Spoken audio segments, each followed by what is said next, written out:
This is The Jason Jones Show, powered by Mudhouse Media. Now, here's Jason Jones. Aloha, everybody, and welcome to The Jason Jones Show. I am your host, Jason Jones, broadcasting from the beautiful hill country of Texas. Okay, 4 years ago today, I was at the Republican convention boiling with rage because I was a Ted Cruz guy and was furious that Donald Trump was the nominee. Today, I couldn't be more grateful. But at the time, I would text my friends who endorsed Trump or who were working on the Trump campaign really obnoxious texts. Texts like, hey, Chris, just want to let you know that your endorsement is bringing shame to you and your family for generations to come. Sweet little texts like that, I would say. My one friend, Chris Slattery, who is really a hero who has been serving vulnerable women in New York for 40 years, I would send him these really obnoxious texts. He was a New Yorker, so I knew he could handle it. So I thought I would invite him on the show today to read some of those texts to me so I could eat crow. And he jumped at the opportunity. So it is my privilege to have my friend Chris Slattery, who is a real hero and a real character and a real New Yorker, on the show. The show has no sponsors today because it is purely political, I think. And but you can give me 5 stars. You can write a review and you can subscribe. The Jason Jones Show with my guest, the wild Chris Slattery. Here we go.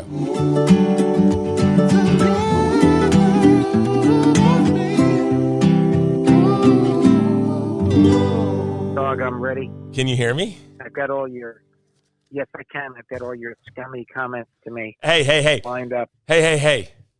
Chris Slattery. Yes. Welcome to the Jason Jones Show. You're live, brother. You're on the air. I am. Wow. I'm just going to start right there. I had the record on, and I want that on the air. You just called my comment scuzzy. Oh, are you kidding me? Hey, listen. Let's set it up first of all. You're a buster. Hey, before I have to eat crow or I just sit here while you batter me with my own words. You're my friend. Although you're just a stereotypical New Yorker. You are. If New York were boiled down to a person, it'd be you. I'm hoping you're not thinking of Andrew Cuomo or Chucky Schumer. Nah, those aren't New York. Who are those guys? Well, how do you produce people like them? How does New York produce the Cuomo brothers and then you? Are they from New York City or where are they from? Yeah, the Cuomos were from Queens, New York, and Schumer was from Brooklyn. All right, Queens. So I'm from Staten Island.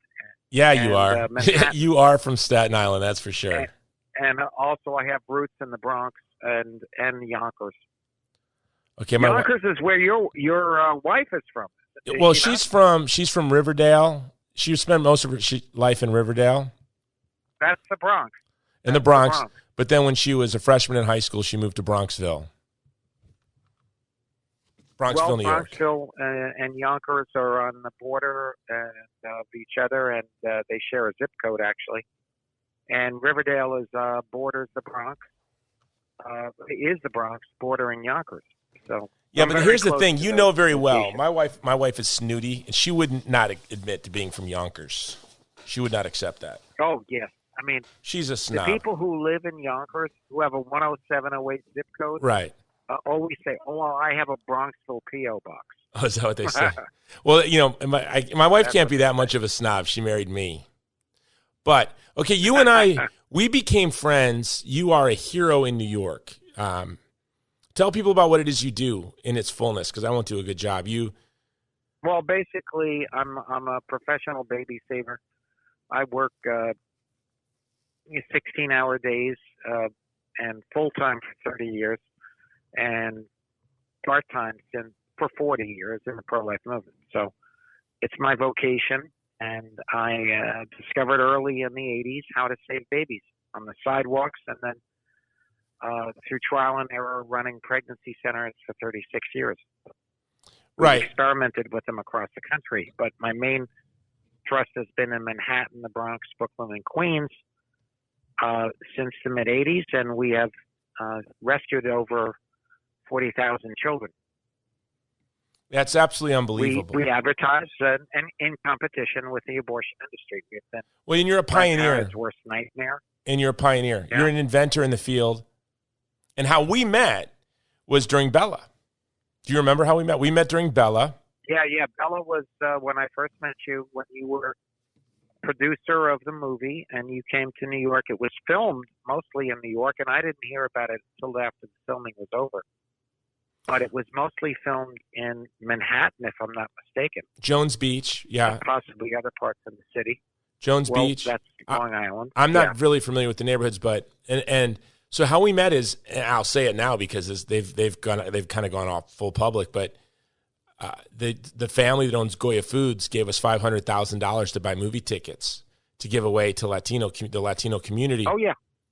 And so they asked me, if we give you this money, you have to have a person for every seat. It's not to buy out theaters. This is to get people to see this because they loved the presentation of the Latino family is strong and hardworking and unlike the Hollywood stereotypes.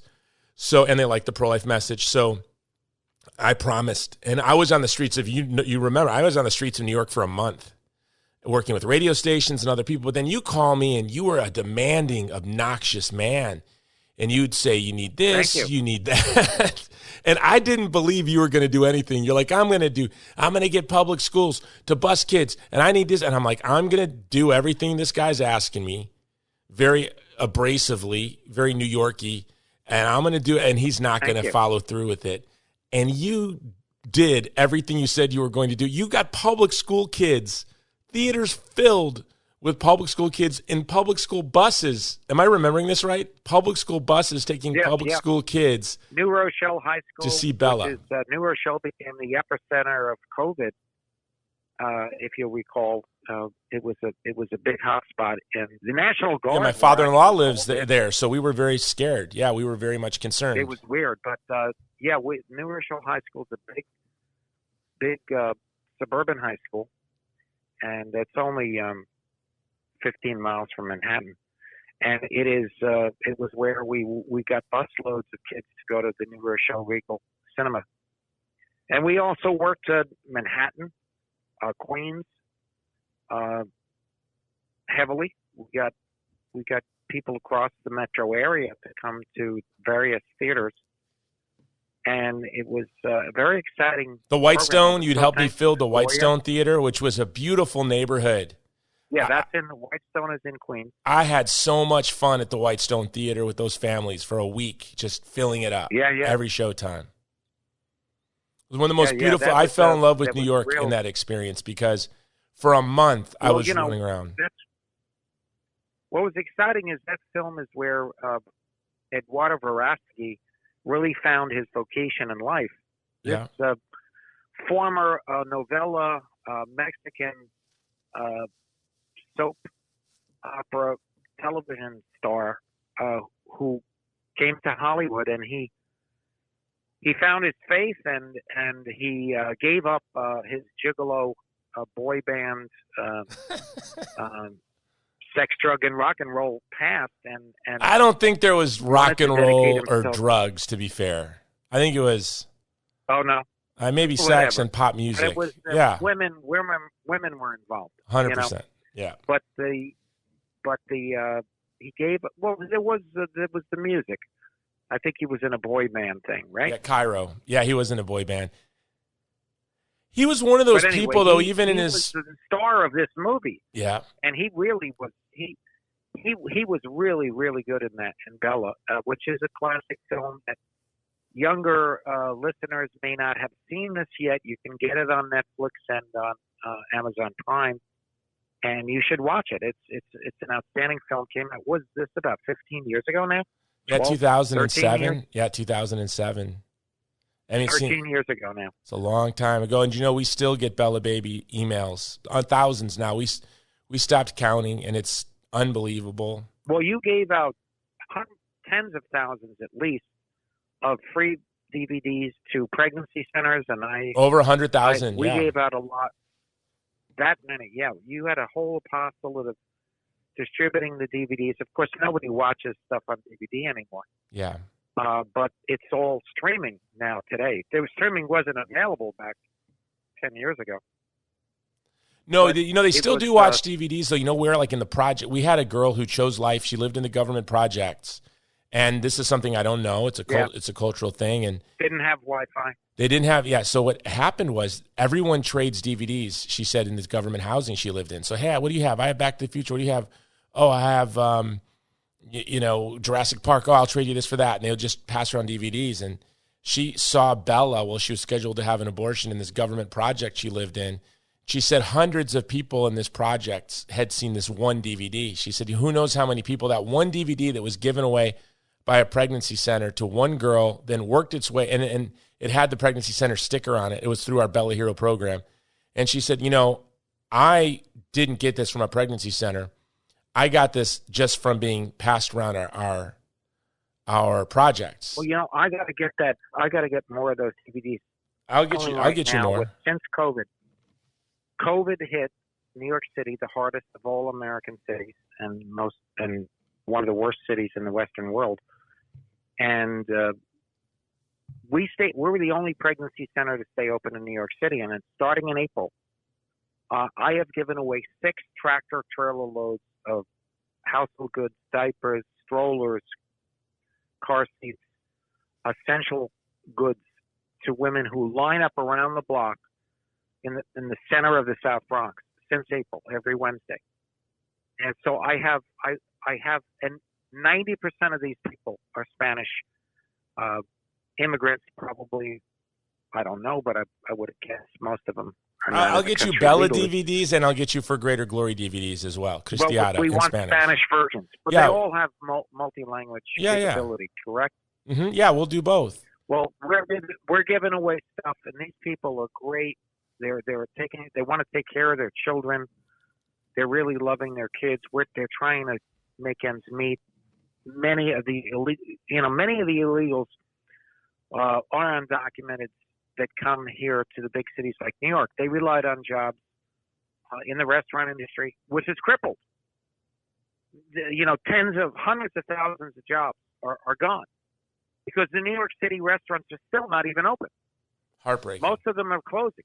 And these and if you watch Bella to see a beautiful and watch Bella to see a beautiful representation of a restaurant revolved around a New York City restaurant. Yeah. There is no indoor dining in New York City still. Here it is. Yeah, these people are the end maniacs. of August 2020. But it's Trump's fault. No restaurants since March.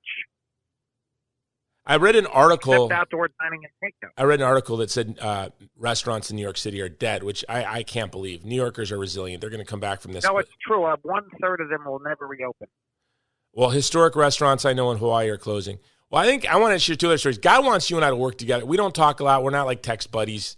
And but whenever I need something, I call you, and you're like, you're real rude to me and mean, and then you do it like in spades. And then we run into each other in a weird. One day I'm on my way to Africa. I have room in my backpack, and I'm like, I can fit in more Bibles. And I'm running down the street. You remember this? This is like 15 years ago. Yeah, I ran into you right in front of Radio City Music Hall. Yeah, I'm sprinting from my hotel to Barnes & Noble before it closes. At that moment, I was trying to get my butt into, it was a live debate between Ann Coulter and I can't remember who, some liberal. It was Bill Maher. Radio City. It was Bill. Was it Bill Maher? 4,000 or 5,000. It was filled up. I couldn't get a ticket. Yeah, you're like and I couldn't talk to you. There I run into you. I couldn't talk to you. I said, hey, the bookstore's closing in 10 minutes. I got to go buy Bibles. I'm on my way to Africa. I got to go. And you're like, I'm trying to get scalp tickets to Ann Coulter. And then another time I'm in Rome, not at a famous church. You were running over to a Barnes & Noble on Fifth Avenue, weren't you? Yeah, I was. And I could fit like 4 more Bibles. They closed. Most of the Barnes & Nobles are shut down. Yeah. But, and then remember I ran into you in Rome? Yeah. Yes, I think I was at a pro-life conference, maybe the March for Life in Rome. and something else. I'm not really sure. I've been to Rome about a dozen times, so I can't remember exactly why I go there. But we were there for different reasons, but I was going to the church, to the altar where I was married to receive. That's where I always go to Mass, San Andrea della Frate. It's not a well-known church. And we were at the same Mass. The same. You literally were sitting next to me, and I looked at you. I'm going, I know that guy. That's bizarre. All right, so then about 4 years ago, you were just Trump crazy. So this show is about me eating crow. When I called you to ask you to do it, you said this is going to be like hitting a beach ball with a baseball bat. You said this is going to be the easiest thing you've ever had to do in your life. So the purpose of this show is to make me publicly eat crow for how vicious I was to you and so many people in private. We're going to do this public, and there's a reason I'm doing this. I'll say at the end why I'm doing this. But I was nasty, wasn't I, to the Trump supporters 4 years ago? Yeah, well, I'll here, I'm going to give you some quotes. You're going to. Oh, by the way, really if I'm calumniating, whoa. Well, if I'm calumniating the president, don't say it. I don't want any calumny. I don't want to. I don't want to encourage my calumny. Okay, here we go. April 2nd, 2016. Oh at no! Almost 1 a.m. New York time. Here we go. Hey, bro, are you going to withdraw your support for Trump? Well, that's not so bad. He's Roger. He's Roger Stone's little girl. He's pro-choice through and through. Blah blah blah blah. Anyway, he will here's the classic quote. He will never be the nominee. Zero chance of him getting through the convention with the nomination. I'm a genius. Look at that. And then I said, never, ever. Every prediction about him has been false. Well, and you said humbly, not mine. I promise he will, capital letters, never be the nominee. Well, in my defense, do you know he isn't blah blah blah, blah, blah. Do you know I said this to the president's face? In 2012, I was invited to. I was surprised that he even talks to you. No, he doesn't. You know, he doesn't talk to me. It's not like we're not pen pals. He's president of the United States. But no, when I was invited to a meeting in 2012, and Roger Stone was there. Roger Stone, I've been told Roger Stone has changed, but him and his wife founded Republicans for Choice, and I can hold a grudge on this issue, by the way. And so I'm like, this guy is the co-founder of Republicans for Choice, this Roger Stone guy. And so here I am at this meeting in the Palm 2, like 2011, 2012. And I said to Mr. Trump at the time, President Trump, I said, Mr. Trump, you'll never be the nominee. The Palm 2 on 3rd Avenue? Yeah. And I will fight you every step of the way. That's what I said. Over by the UN. Yeah. I said, because he was thinking of running in 2012. So the point being, yeah, I said everything I said to you in the text, I actually said to him at the Palm 2. Which I've been there twice, both to meet. Like, is that where really important people go to have meetings? That back room? Palm 2, yeah, that's one of the big ones. It was when I was in the advertising business and I worked in that neighborhood. It was big in the late 70s and 80s when I was in advertising. I knew the artist. I met Mr. Trump there. I knew the artist that painted all those caricatures. I knew him. He worked at one of the ad agencies I worked at. Well, I've been there only twice. I've been there twice. Once to meet with. You don't know this. Okay. I knew Trump when he was a pro-abortion. No, this is when he was a pro-abort, by the way. I don't think he ever was pro-abortion. Maybe we can get to that.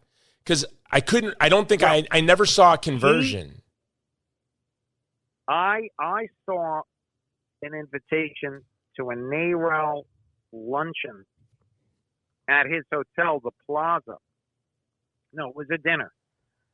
I organized 200 people to demonstrate across the street from the Plaza Hotel, something like 20 years ago. We went after Trump. The theme of our event was Dress to Kill, and Trump bought a table in the NARAL dinner. So we blasted him, and he knew who I was after that because I embarrassed him in the New York Times.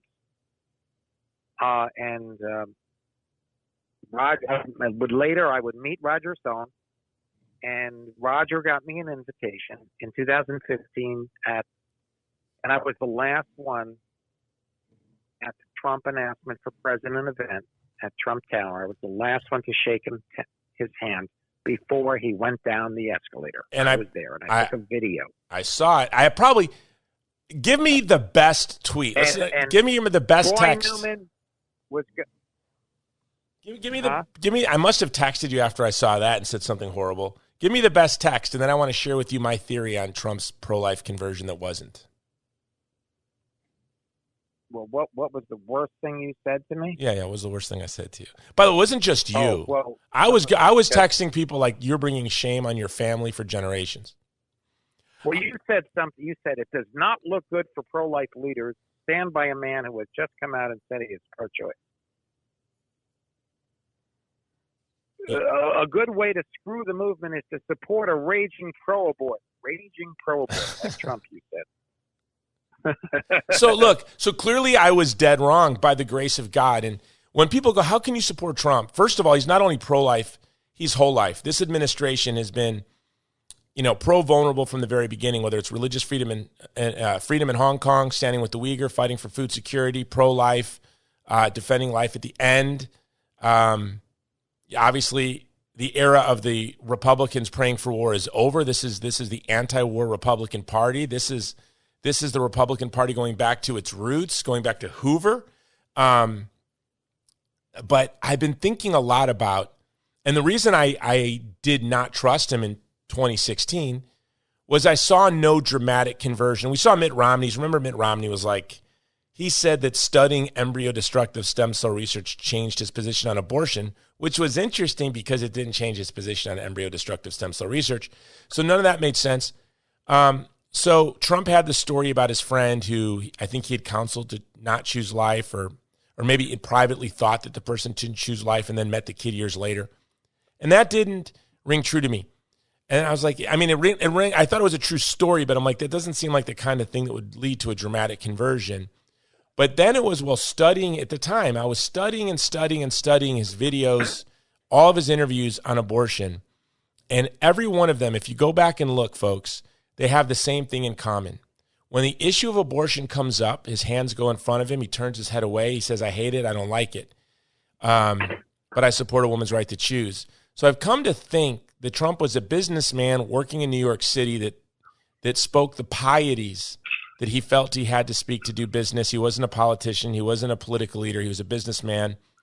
And he didn't want to get involved in controversial issues. And so he just said what the gods of New York City wanted him to say.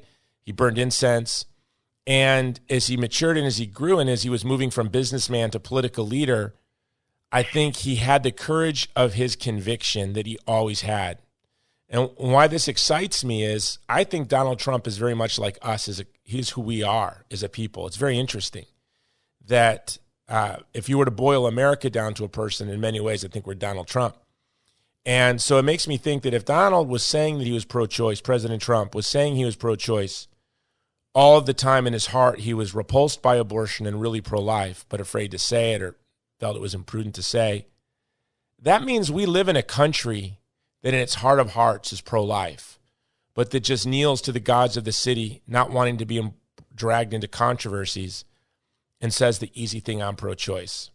And so I think that President Trump, as president, is being who he always was on these issues. And if you see the sort of spiritedness he had for the working man, that's one thing he always had.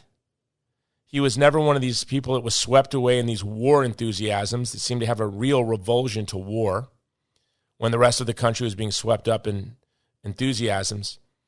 But he always was a big fighter for the working guy. And that's what we saw in this convention too, right? This convention was a celebration, not an exploitation or, look, we know working class people too, and we've invited them on stage. This was looking at them with the eyes of admiration. Is that something you saw in Trump early on? Why were you so enthusiastic in 2016 when me and so many other pro-life leaders were hesitant? What did you see? Well, Wollman skating rink. A Wollman skating rink was a debacle of a an ice skating rink that the city of New York, right near Trump Tower, right in the corner, the southeast corner of Central Park, was a botched New York City construction job that he offered to take over from the city and fix it. And I got so impressed with this guy who was in the construction and building development industry, and here's a guy that can get things done. And I said, wow, that's what, we're in a union town, a town that, where the mafia controlled so many industries for so many decades, and Rudy Giuliani helped clean up the mafia-controlled cement industry, trucking industry, waste industry, meatpacking industry, a whole bunch of industries that were corrupt. And Trump knew how to work and get through the corruption and the union bosses and get things done and actually build relationships with working. And I was impressed. Here's a guy that cuts through the bull and gets things done. Okay, and I said to myself, America needs a businessman who knows how to get things done. Well, maybe even more than business. That's an interesting example, because the skating rink, that wasn't some sort of grand ambition for him to make a ton of money. This was him like, my community needs that skating rink. Let's get this skating rink done. Right? So it was about... Yeah, well, he, and it's kind of like, he can be altruistic. I mean, I don't know how much, if he made anything. I don't even know if he did it for free. But obviously there was some good publicity in it for him. But look at him now. I mean, he gives up his salary to charity for his presidential salary. He knows how to get good public relations for himself. Yes, he's a bit of an egotist. But he is also looking out for America. He's looking out for our interests. He's looking out for those that can't pay him back, the unborn. He's become the greatest advocate for the unborn in American history, with the power to do things for the unborn and for the pro-life movement. Yeah, it's really unbelievable, isn't it? Revolutionize everything. He can't put Planned Parenthood out of business. We wish he could. There were mistakes made in the haste of the PPP, the Payroll Protection Program, and Planned Parenthood actually was assigned $80 million through the PPP program. And they're trying to stop that and roll that back. I don't know if they succeeded. Many institutions that shouldn't have got that money got it. Well, and we live in it. We live in a constitutional republic, and we have the rule of law. And if you have a program like PPP and you have you and I would shut Planned Parenthood down tomorrow, but it exists. And I don't even think legally he would have been able to carve them out. I don't know. But now here's what's interesting. You call him the greatest advocate for the preborn ever.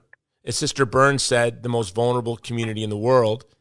And at the same time, he is the greatest advocate in the world for the ethnic and religious minorities in the Middle East. He is the greatest advocate in the world for the food insecure. He is the Trump administration, his political appointees, and Ambassador Brownback, ambassador at large for religious freedom, has been a hero, the most forceful voice that the mainstream media doesn't like to cover.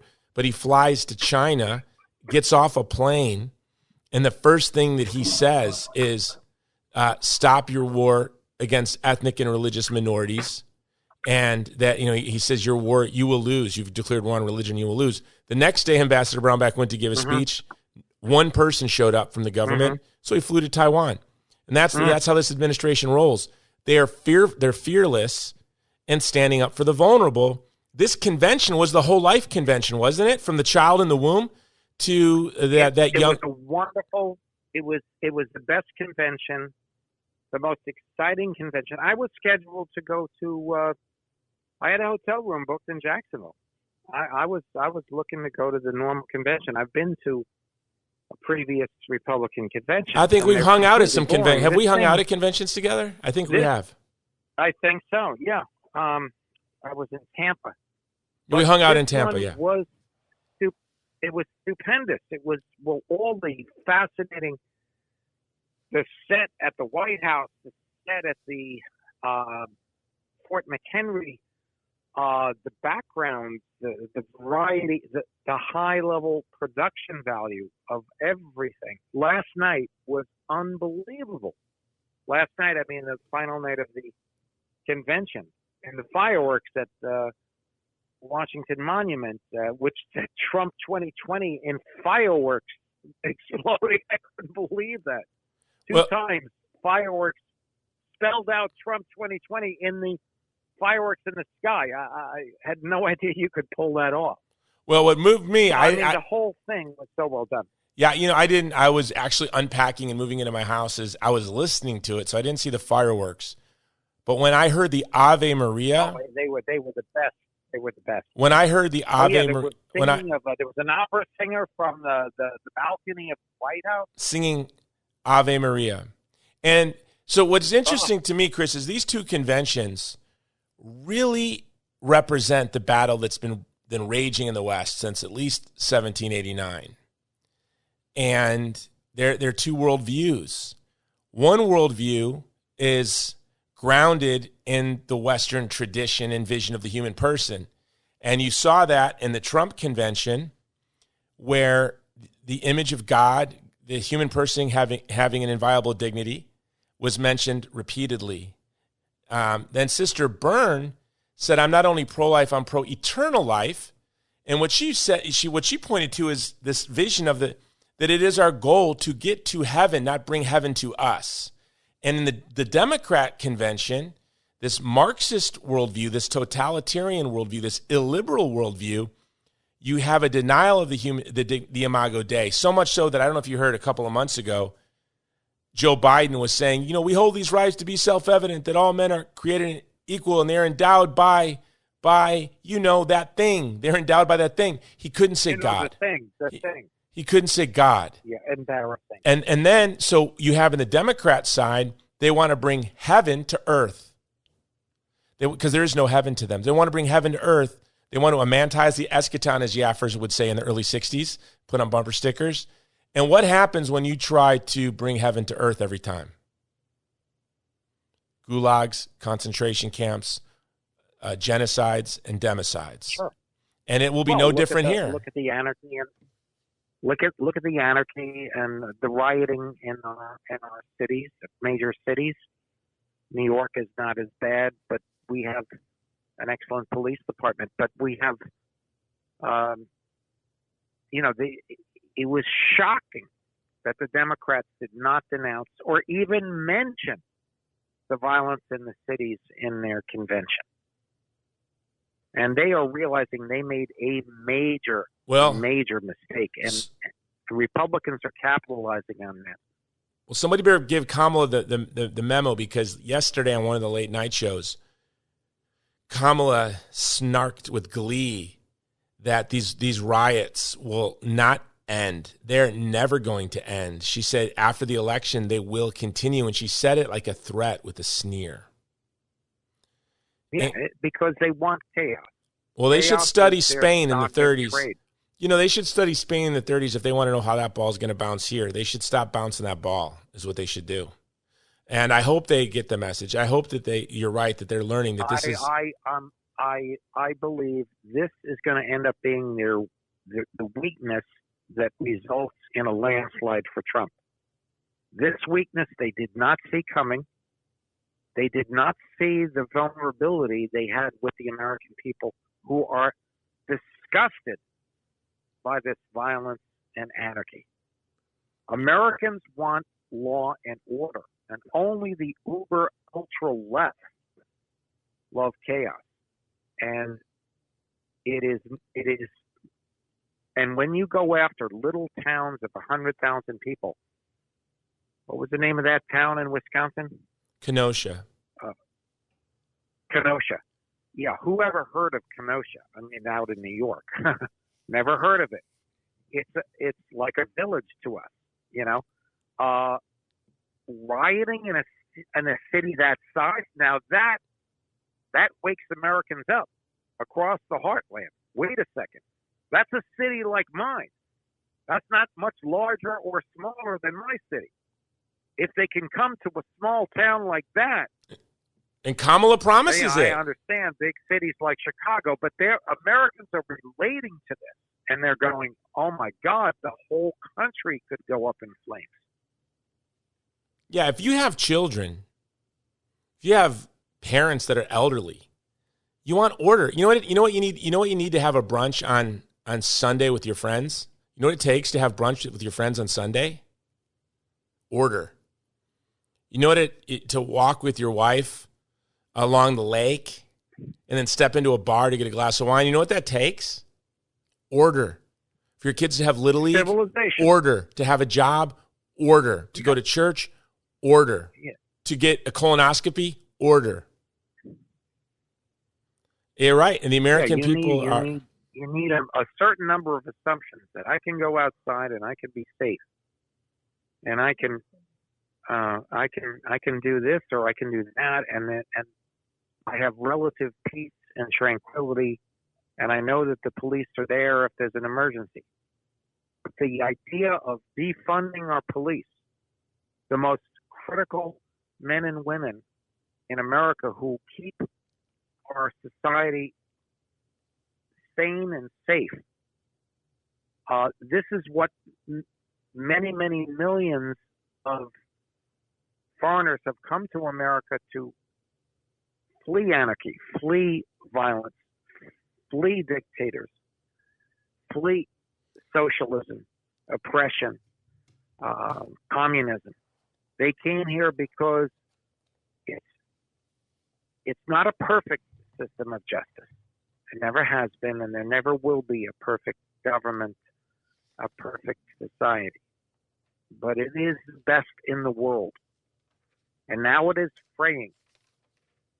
To me, in the convention, the thing that was the most impressive were the 5 new naturalized American citizens who, in the White House, took the oath of citizenship to become Americans. And their faces from all around the world, men and women who are new American citizens, who studied, who learned English, who took the oath to protect America, to give up all allegiance to other potentates and powers and allegiances, to stand for America, its flag, and its Constitution, which is what all our law enforcement officers do. And they're not perfect, but 99% of them are very good.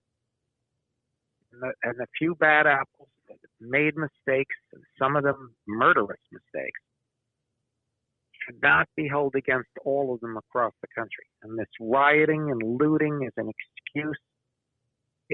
Those aren't immigrants. By the way, those aren't immigrants. Anniversary of Martin Luther King. Yeah, those aren't immigrants rioting and looting. Now, you brought up the naturalization of the citizens, which was beautiful. We had our first lady, who's an immigrant, who, by the way, is being mocked for her accent by the neoliberal celebrities. Betty Midler? Bette Midler. Bette Midler, by the way. She was mocking her for her accent. Right. She should become an American or something. This is how these people think, by the way. So each speaker was better than the next. Abby Johnson, to me, gave one of the most important speeches in the history of the world. And I say that, guys, that is not hyperbole. I have a collection of speeches from ancient Greece, from Rome. I collect and study speech. I think Abby Johnson's speech was one of the most important speeches in the history of our republic. We live in the hegemon. We live in the wealthiest, most powerful constitutional republic in the history of the world. So I think it's obvious that speech was one of the most important speeches in the history of our country, which means in history, this was a historical speech. And then she might have been topped. Do you know where she gave her part? I just want to say she might have... Bud, let me interject. Okay. That's how you New Yorkers are. You're rude. I invited her to speak to New York.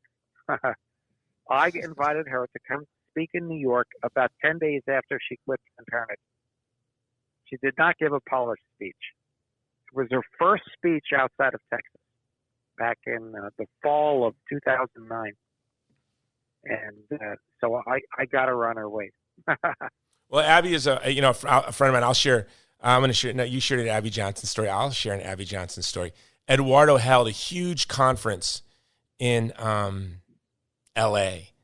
Right around the time Eduardo Verástegui. I'm sorry, Eduardo Verástegui, the star of Bella. Yeah, writer, actor, director, producer, humanitarian, all-around great guy. And he threw this huge event for his organization, the Manto de Guadalupe, and he filled a stadium in L.A. And we brought Abby in to speak. And as Abby was speaking, this girl was leaving in tears, and she listened to Abby, and she stopped, and she turned around, and she came back in. And I saw her crying. And I walked up to her and asked her what was wrong. And she said, listen, I just came here because I heard it advertised on Spanish language radio, and I was a fan of Eduardo as a singer. So I came. I didn't realize this was an anti-abortion event. And I was leaving angry.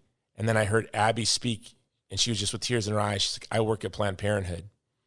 And I said, let's go meet Abby. And we walked back, and she met with Abby, and I think she was one of Abby's first, and then, or maybe the first of her, and then there were none movement. And that's the power that Abby Johnson has been having. And I think it's just because she is like the president. She just speaks, she's a normal person, but she is a powerful speaker. She doesn't talk like a politician. We have a president. No one on that stage talked like a politician. That's what was amazing. They were just unaffected, powerful speeches. Sister Byrne, that speech was unbelievable. Did you catch her speech? Sure. Nick Sandman? Yes. Lou Holtz? Yes, and then the wife, the widow of the police officer, Dawn, heartbreaking. Who was murdered as he was guarding a pawn shop. He was a retired police officer who was doing security work, and he was murdered guarding a pawn shop. Do you know the reality? Wow, she was powerful. She what? All these speakers, everyone that the neoliberal establishment marginalizes, cancels, and ignores, Trump gave them a spot on this convention stage. Somebody from sort of every segment of society that's been marginalized, canceled, and attempted to. Right. The young woman was kidnapped and murdered by ISIS, her parents, the police officers, this woman who was told to get assisted suicide because to cure her would be too expensive, and she had the right to try, so now she has the right to thrive and live. That's what was just so amazing about this convention is it was a Catholic. It reminded me of the Wanderer Forum. It reminded me of like going to an HLI conference in 1999. It was like a celebration of life. I went to my first one in 1980. My first HLI conference in 1980. I met Joe Scheidler there, and that was the start of my 40-plus year pro-life walk. Now, do you know that I work for HLI? Yeah, I was their communications director for many years. No, I didn't. Many years, yeah. I didn't know that. But, the stories, the impact stories of the convention were what will blow away. And many Black, Hispanic, and foreign immigrant stories, former Democrat stories, just proved how much an impact President Trump has made on so many people's lives. Yeah, criminal justice reform. Empathy. Come on. Yes, his empathy for blacks, his historic financial support for historic Black colleges, his empowerment zones for blacks, his prison reform, his justice reform, his support for law and order and the police, but also acknowledgement, of course, that there is reform needed. He helped put together a very quick conference after the killing of George Floyd and helped establish some more national training programs and funding for improved policing. improvements always need to be made. In our country, the radicals have tried to paint the president as a racist, which is a lie. And he has also been very pro-woman, and despite, philandering and multiple wives, mistakes he's made, but he is in business. He's always put women and minorities at high positions if they show the capability. And in his White House, he has had more women working and leading. There were so many women speakers.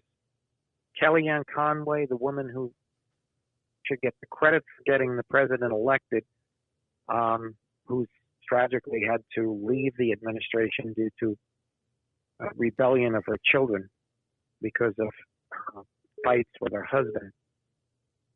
But we have seen the president, the proof that this president has empowered women, empowered minorities, helped create the highest employment rate ever for minority Americans, the lowest unemployment rate ever for Black Americans, ever for Hispanic Americans pre-COVID. And that's fantastic. Yeah, I'm going to close on my end with two stories. Then I want to ask you about your organization, what you do, and how we can help you. But sure. Two stories. I was, after Trump was elected, but before he was sworn in, I was in Iraqi Kurdistan in the camps with Muslims. And they were all for Trump, shouting, Trump, Trump, Trump, Trump. And then so through my interpreter, I asked them what they thought about the Muslim ban. And this man in this camp, this IDP camp, got really angry at me. And he said, who wants to go to America? You think Americans think everyone wants to go there? And he pointed down this road. He said, my road is 17 miles down that road. I want to go to where my family is from, where we've always lived. If Trump is president, ISIS will be destroyed, and I will go home. Do you know I was not a fan of Trump, that he was elected at this point? And that man, I always wondered, that man, my friends like you or my friend who's a Hawaiian Teamster who told me right when Trump announced, he goes, Trump's my man, Trump's going to be the best thing for America. I'm like, how did my friend who was a Teamster know? I'm a wonk. How did this Muslim man living in an IDP camp in Kurdistan know Trump would destroy ISIS and he would get to go home? Guess what? Trump destroyed ISIS and he got to go home. And you knew, my buddy, Hawaiian guy, Teamster guy, said he's going to be the best thing ever for the working man. My Hawaiian friend, and he was for Trump. And you guys were right. Wow, great. You guys were right. I forget I said I was going to tell you two stories, right? That's it. I'll just do one. Yeah. What was IDP? You used internally displaced persons. So it's for internally displaced persons. Okay. So people who are from Iraq, they might have been from another part of Iraq. And by the way, there was no Muslim ban. No one was banned. No, I know. But the media was saying this, so I thought that it was the countries where there were concentrations of terrorists. Thank you for correcting me. That was all that. But I was using the language of the media at the time. I acknowledged that it was a Muslim ban. Yeah, I was using the language. One of the women that was in the ceremony was probably Muslim. One of those naturalized citizens was wearing a headpiece and was probably a Muslim woman. Well, I was trying to. Many Muslim friends. I was trying to use charged language. Not discriminating. Yeah, I was trying to use charged language too, right, to get his response.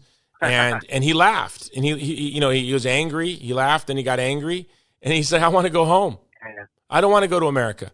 And Trump will destroy ISIS. Yeah. Oh, the other story I wanted to tell you.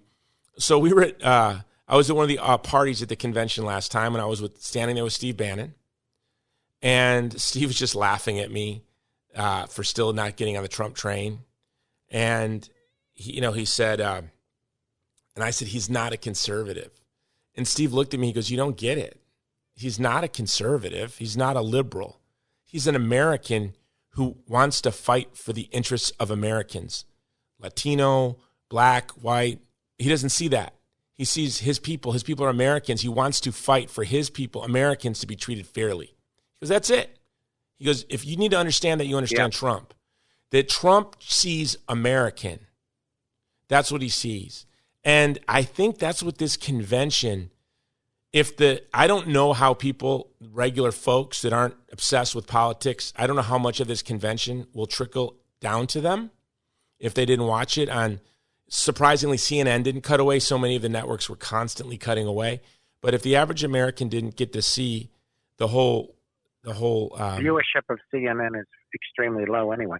Yeah, but but if America got to see this convention, I'm sharing convention coverage on dozens of Facebook groups. There was so much good content that we with social media accounts, listening, share the content of the convention. If you're on the Trump train or considering hopping aboard, watch yourself. The content of the Republican convention, you will be stunned if you didn't get a chance to watch a lot of it. It was outstanding.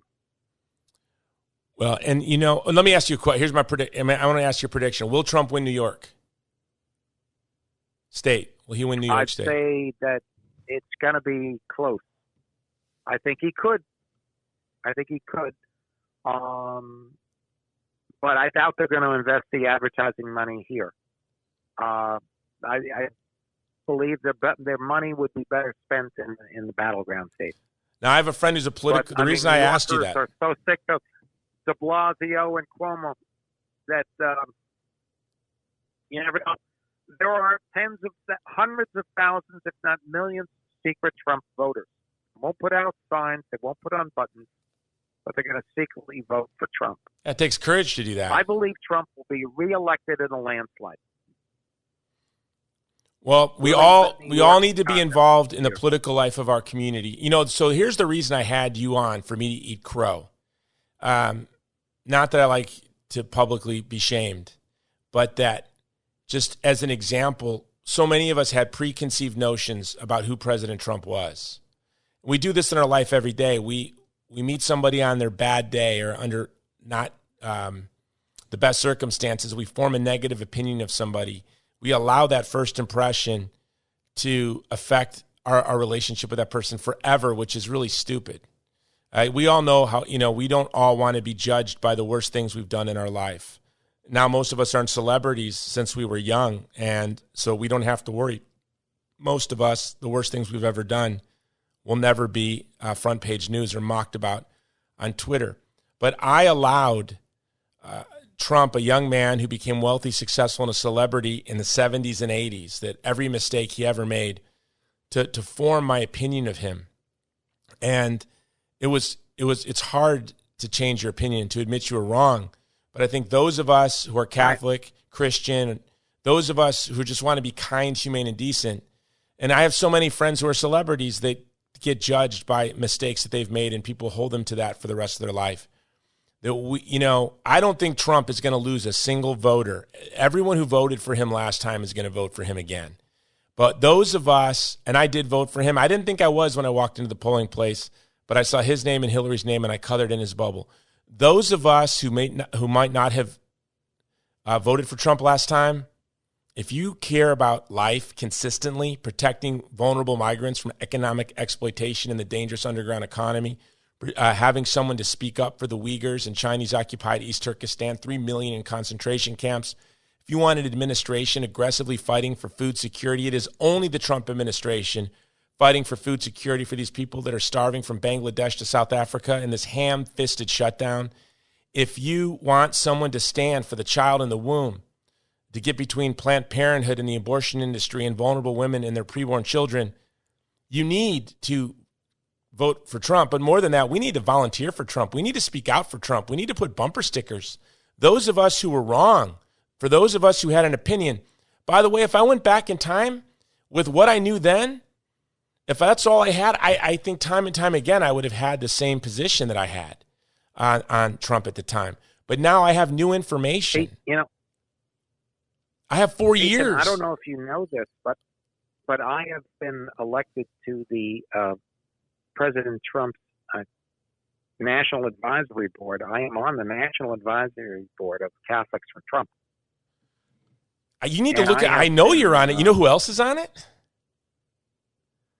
It's very exclusive. Thomas Monahan. Who else? Keep going. There's some big names on there. Lou Holtz. Well, we're Newt Gingrich. Lou Holtz, yeah, the Newt Gingrich, and I've sat next to him at an event, and the Schlapps of Mercedes and Matt Schlapp. Well, the newest member. CPAC. Do you know who the newest member is? You must not read your emails. Matt. Jason Jones.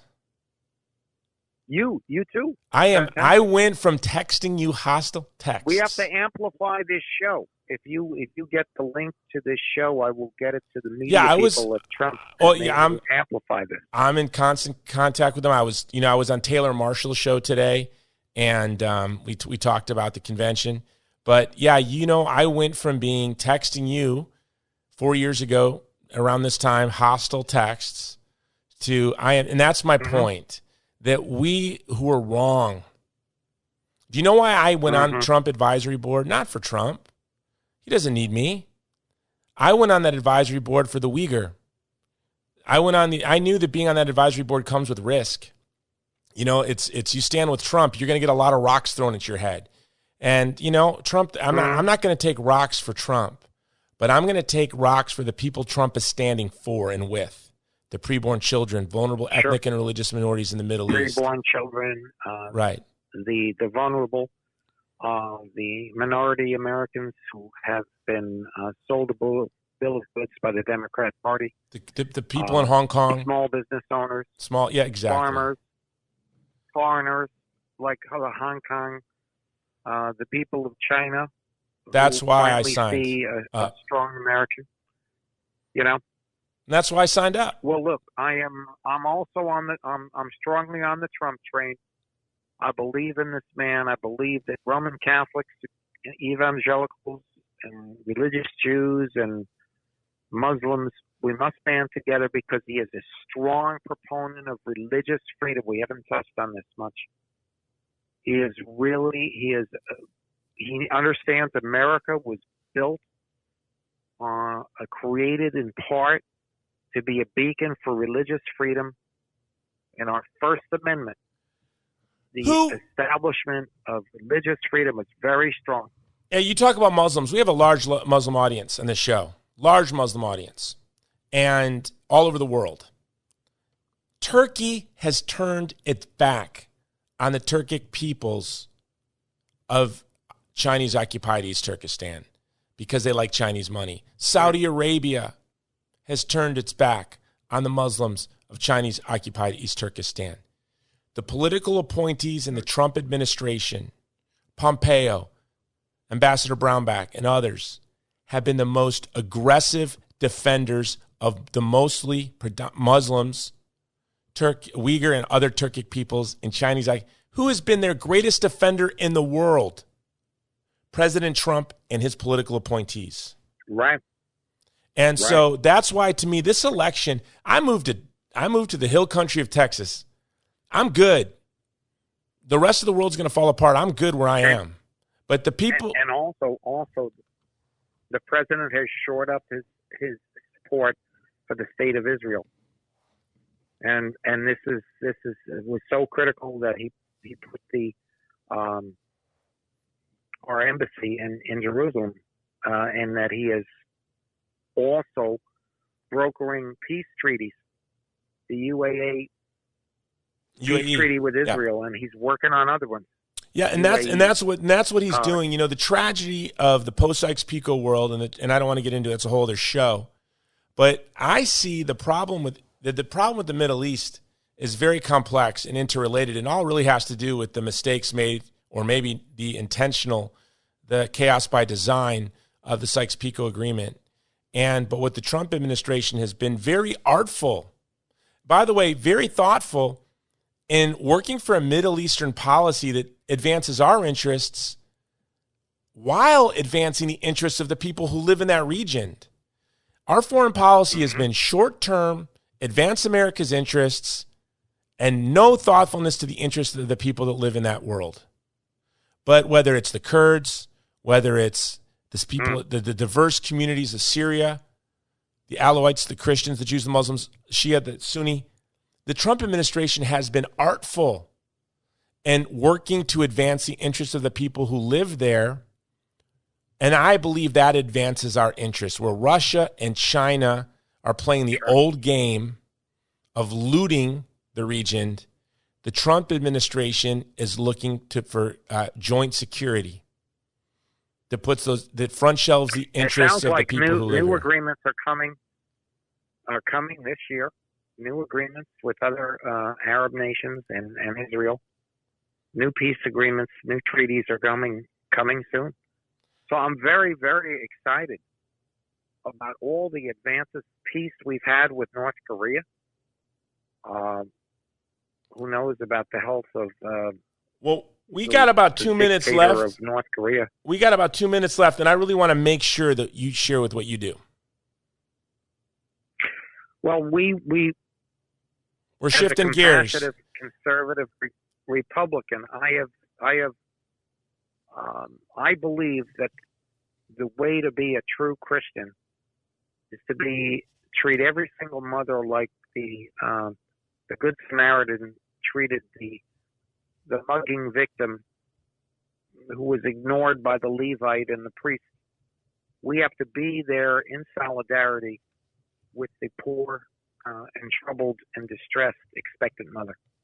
I've dedicated my life to stand aside with these mothers who are so down, depressed, and distraught that they would consider taking the life of their own child. And I've helped people of all religions. One of the great save stories I had were the Khans. They were Muslims that came to Queens, New York from South Africa. They were actually Pakistani. They were discriminated against. Their skin color wasn't the right dark skin color for the South Africans, and they fled discrimination to New York, and they were not here legally. I helped to get this guy a bicycle. I helped get him tools because he was a body shop man, and helped him find a job and save their daughter's life because he had no source of income. They were Muslims. I have dedicated my life to saving children with expectant mother care. We're known as emcfrontline.org on the website, emcfrontline.org, and saving children day in and day out across the street from Planned Parenthood in the same building as Planned Parenthood for 36 years. And what's the website? Brought people around the world. emcfrontline.org. emcfrontline.org. And we have a website for interns to join us in New York with free accommodations, training, food, stipends at prolifeinterns.com. Well, Chris, right now, of course, I'm praying and working behind the scenes to help the president. But I am not primarily a political activist. I am a lifesaver. I literally dedicate my life every day to booking women in for consultations and evaluations or considering abortion. With free ultrasounds, pregnancy tests, we're going to get back to STD testing too, and centers in the Bronx, Brooklyn, and Queens primarily. Well, I just want to thank you for your work. You do it day in and day out for now 4 decades, and it's the most rewarding work on earth, but I also know it's very challenging, and you have emotional ups and downs, and it's not easy. So I want to thank you for that. Thank you for forgiving me. Do you forgive me for those nasty texts? I forgive you. I forgive you, Jason. Of course I do. Hey, listen, I forgave Dr. Bernard Nathanson, who was the abortion king, and I became one of his best friends. He asked me to be his sponsor to become a Roman Catholic from a Jewish atheist, and I brought up the gifts at his funeral. Dr. Nathanson was the abortion king. How could I judge him?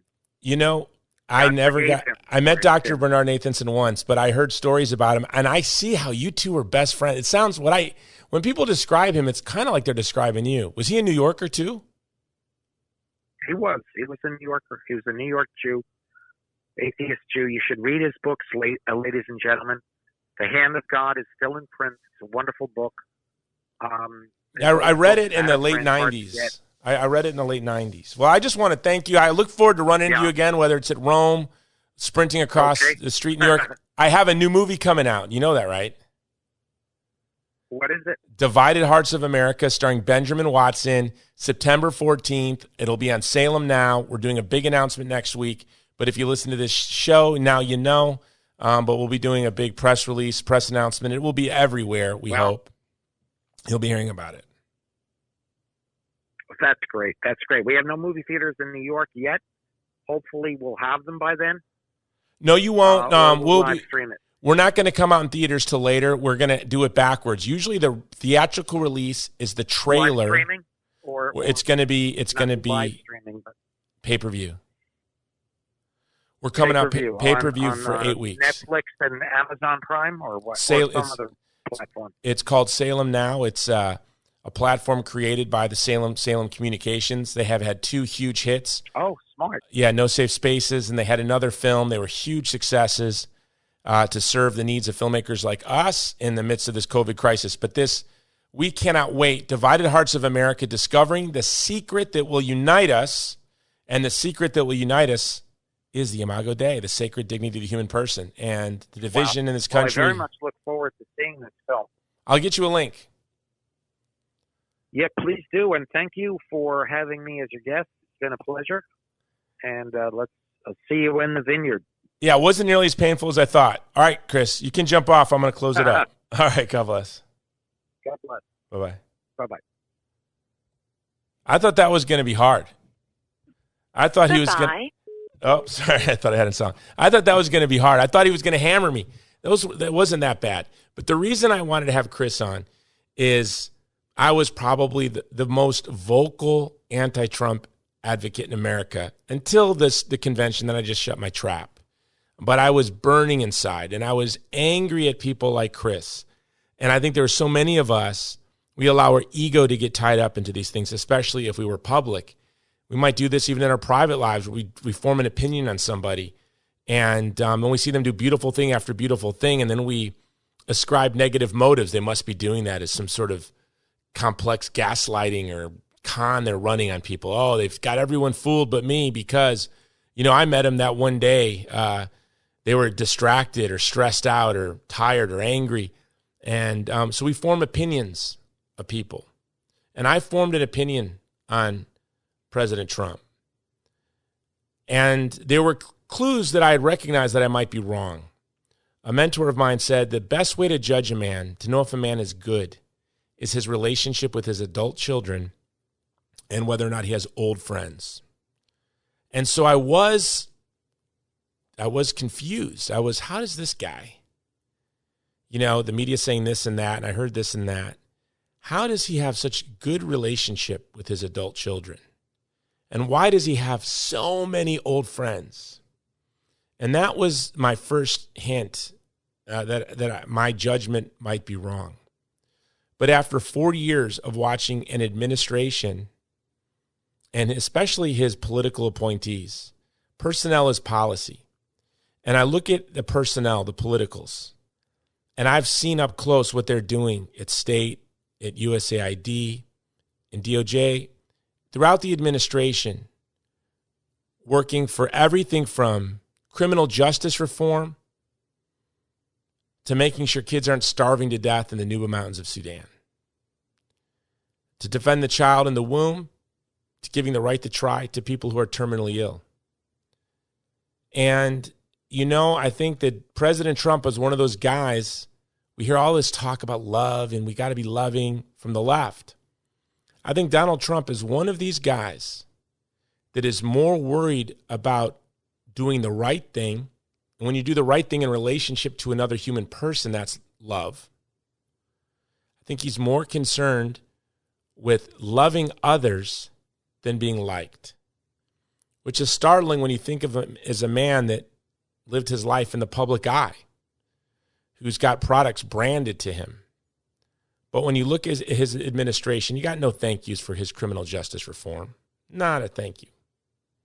Didn't get a thank you for his work with historical black colleges, with his record unemployment levels for black and Latino community. No thank yous. Nothing. But he keeps on trudging. And so I was wrong, and I'm going to be voting for him. Jason Jones will be voting for him and actually working for him and campaigning for him. And I hope you do the same thing. This episode doesn't have a sponsor because it was political. But I want you to go to the Jason Jones Show and give us 5 stars and then write a review. Now, when you write your review, there's 2 types of people that ask you to write reviews. There are those folks who want you just to say nice things about them.